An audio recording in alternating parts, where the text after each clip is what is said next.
Benjamin Franklin. He never became a king, never commanded an army, and never ruled a nation, yet his ideas powered lightning, his words shaped a country, and his mind helped give birth to modern America. Imagine a time when electricity was a mystery, newspapers were rare, and freedom was only a dream whispered in secret.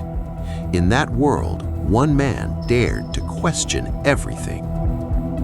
A runaway teenager with no money, no formal education, and no powerful family name, Benjamin Franklin would rise to become a scientist who tamed lightning, a writer whose words woke a nation, and a diplomat clever enough to outsmart empires without firing a single shot. His face would one day appear on money, his quotes would be repeated centuries later, and his ideas would quietly shape how the modern world thinks, learns, and lives. But this is not just the story of an inventor or a founding father. It is the story of curiosity turning into power, of discipline defeating poverty, and of intelligence becoming a weapon stronger than war. Born in 1706 in a small Boston home as one of 17 children, Benjamin Franklin's life began far from greatness. He left school at the age of 10, worked long hours in a printing shop, and taught himself by reading every book he could find. While others accepted the limits placed on them by society, Franklin refused to believe that destiny was fixed. He believed that knowledge could be built, character could be trained, and success could be engineered through habits, learning, and relentless self-improvement. Over time, this belief transformed him into a printer, a publisher, a philosopher, a scientist, and eventually one of the most influential minds behind American independence. In this video, we will explore how a poor, self-educated boy became a global icon, how his experiments changed science, how his words shaped democracy, and how his principles still offer a blueprint for success in today's world. Benjamin Franklin's story does not begin with privilege, greatness, or destiny. It begins with limitation. Born in 1706 in Boston, he was the 15th child in a family of 17.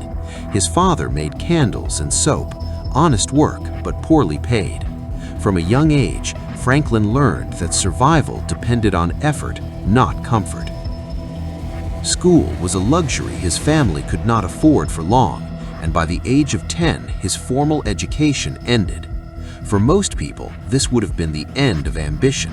For Franklin, it was only the beginning. What he lacked in schooling, he replaced with hunger for knowledge. He read obsessively, history, science, philosophy, literature, anything he could get his hands on. Books became his teachers, curiosity his classroom. At 12, he apprenticed to his older brother James, a printer. The work was hard and the relationship difficult, but the printing press exposed Franklin to ideas. Words, he realized, had power. They could inform, persuade, inspire, and even challenge authority. Franklin secretly began writing essays and slipping them under the door of his brother's newspaper under a false name. When the essays were published and praised, James had no idea they belonged to Benjamin. But when the truth emerged, jealousy poisoned their relationship. Feeling trapped and undervalued, Franklin made a decision that would define his character. He ran away. At just 17, with little money and no plan, Franklin arrived in Philadelphia. Dirty, hungry, and unknown, he walked through the city eating bread he could barely afford.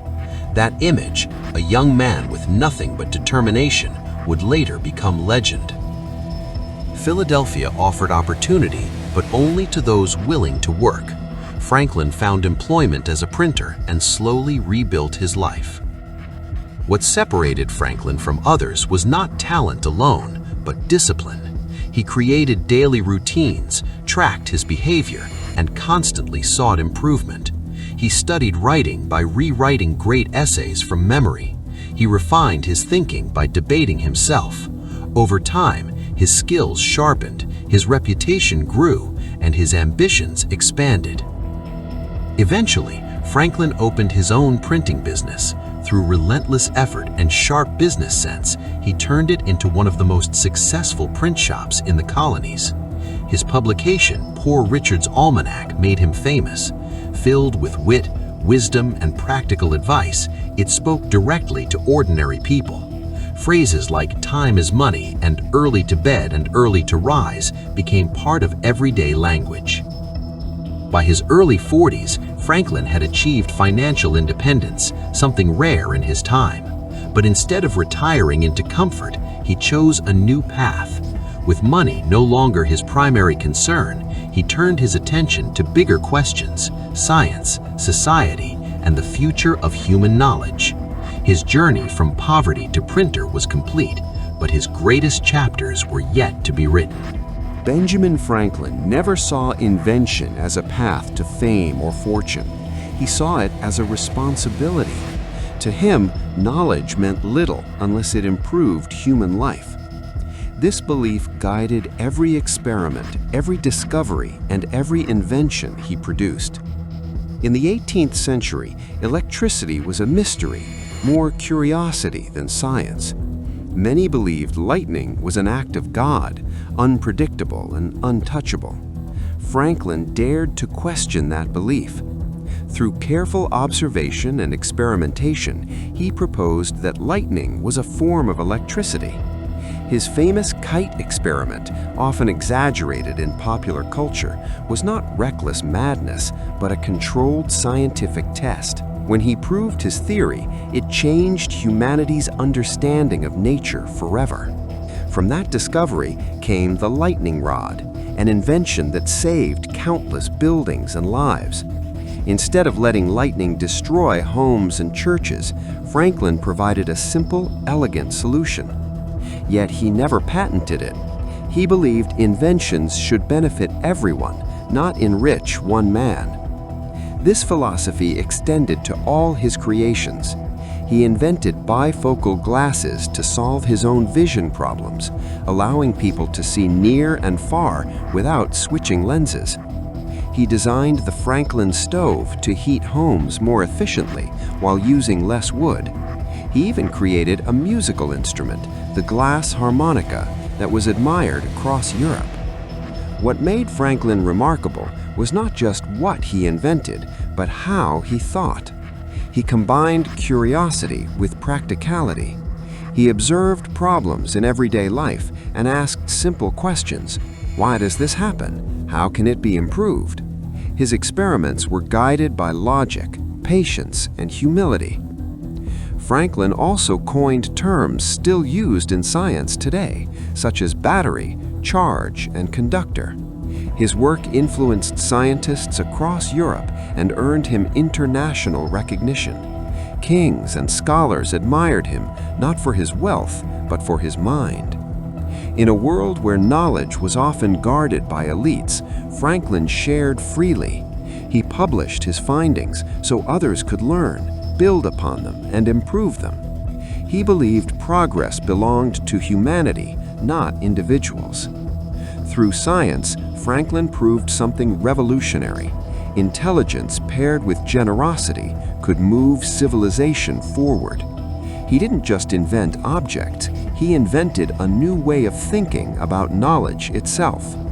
Benjamin Franklin believed success was not accidental, it was engineered. He approached life as an experiment, with himself as the subject. His greatest invention may not have been the lightning rod, but the system he designed to improve human character. Franklin believed virtue could be trained like a muscle. He identified 13 virtues, including temperance, silence, order, resolution, frugality, industry, sincerity, justice, moderation, cleanliness, tranquility, chastity, and humility. Each week, he focused on improving one virtue, tracking his failures and progress in a notebook. This method was radical. In an era dominated by fate and religious determinism, Franklin argued that self-discipline and habit could shape destiny.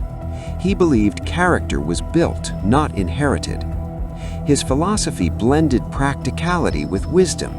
He avoided extremes, valued moderation, and believed time was life's most precious resource. His writings encouraged responsibility, curiosity, and independence of thought. Franklin also believed education should be accessible. He helped found libraries, universities, and learning societies. To him, an informed population was the foundation of a strong society. Humor was central to his philosophy. He used wit to disarm critics and communicate serious ideas in simple ways. He believed arrogance was the enemy of wisdom and that humility kept the mind open. Franklin's ideas shaped American values: self-reliance, productivity, pragmatism. Today's self-help culture, productivity systems, and personal development philosophies trace their roots back to him. He didn't claim perfection. In fact, he admitted he failed often, but he believed progress mattered more than purity. His philosophy wasn't about becoming flawless, it was about becoming better. When the American colonies rebelled against Britain, victory seemed impossible. Britain was the world's most powerful empire.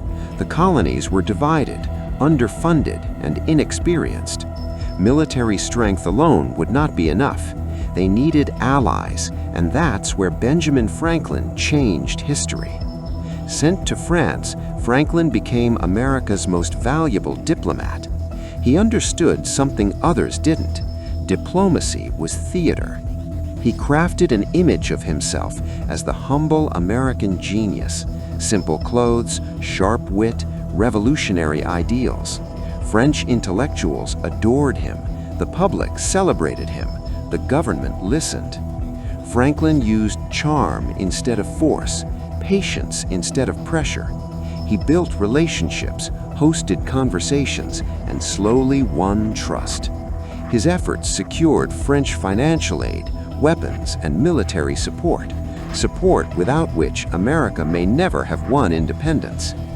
He played a key role in negotiating the Treaty of Paris, officially ending the Revolutionary War. Later, he helped shape the U.S. Constitution, advocating compromise and unity. Franklin believed cooperation was stronger than conflict. He warned against division, famously saying, "We must all hang together, or most assuredly we shall all hang separately." Through diplomacy, Franklin proved that intelligence, empathy, and communication could reshape the world without bloodshed. Benjamin Franklin was not a saint. He struggled with family relationships, personal flaws, and contradictions. Early in life, he benefited from systems he later opposed, including slavery. But like many of his time, he evolved. In his later years, Franklin became an outspoken abolitionist, using his voice to challenge injustice. He loved pleasure, conversation, and debate. He enjoyed life deeply and believed happiness was a worthy pursuit. This humanity made him relatable and credible. When Franklin died in 1790, over 20,000 people attended his funeral. His legacy lived on in science, democracy, education, and culture. His face on currency symbolizes value, but his ideas are his true wealth. Franklin showed the world that greatness doesn't require birthright. It requires curiosity, discipline, generosity, and courage to think differently. He didn't just help create a nation, he created a mindset. And that mindset still belongs to anyone willing to learn. Benjamin Franklin never set out to be remembered as a legend. He simply believed that life could be improved by asking better questions, by learning a little more each day, and by choosing progress over comfort. From a runaway teenager with empty pockets to a mind that helped shape science, freedom, and modern thinking, his journey proves that greatness is not inherited, it is built. He showed the world that knowledge is most powerful when it is shared, that character can be trained through discipline, and that ideas, when guided by wisdom, can change the course of history. Franklin's true legacy is not the lightning rod, the printing press, or the treaties he signed, but the mindset he left behind. Stay curious, stay humble, and never stop improving yourself. Because in the end, Benjamin Franklin didn't just help create a nation, he created a way of thinking that still lights the world today.